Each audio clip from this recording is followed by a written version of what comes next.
think you make an excellent point, because there seems to be, look at the comparison. So on the one hand, we have Biden now, who's the Biden administration at least, have been censured by a court for colluding with big tech, with social media, to censor the free speech of Americans.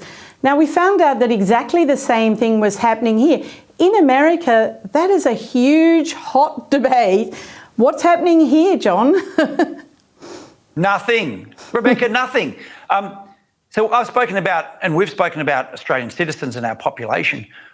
Our institutions are not committed to this. We will hear from the mainstream media about how the public have a right to know, and they will pursue government misdemeanours. They don't.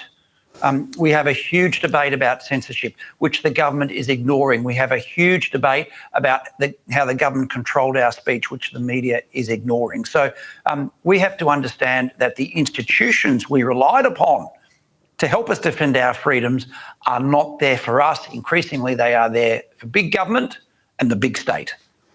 But this is the frightening thing, isn't it, John? Because, you know, we had this government collusion. We effectively had censorship, and that censorship was of things that turned out, you know, what was censored turned out to be true.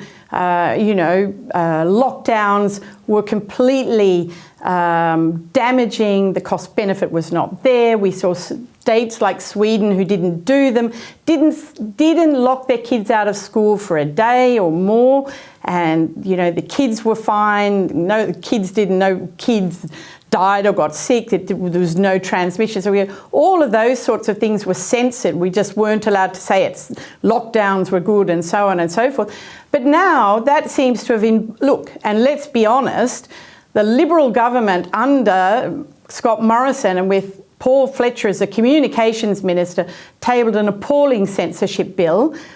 I was pleased to see, and the IPA did a lot of work on it, but I was pleased to see that they didn't actually, you know, they just put out a draft and that was the end of it. Who knows why? But now Labor's put out one and it's even worse.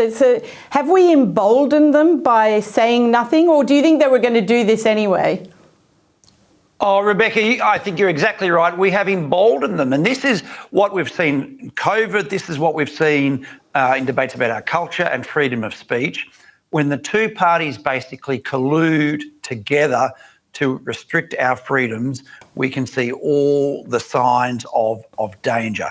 One of the things that strikes me of the many bad things of Labor's proposals is that they plan to censor what citizens say to each other through social media, but they don't plan to censor the misinformation or disinformation of the mainstream media. And for us to advance, we are going to need alternative channels of debate, alternative institutions of education, alternative institutions of discussion. But what Labor is doing, and those that support the Labor government, they are trying to shut down all of those alternatives. And exactly as you say, Rebecca, the path was cleared to this by a Liberal government.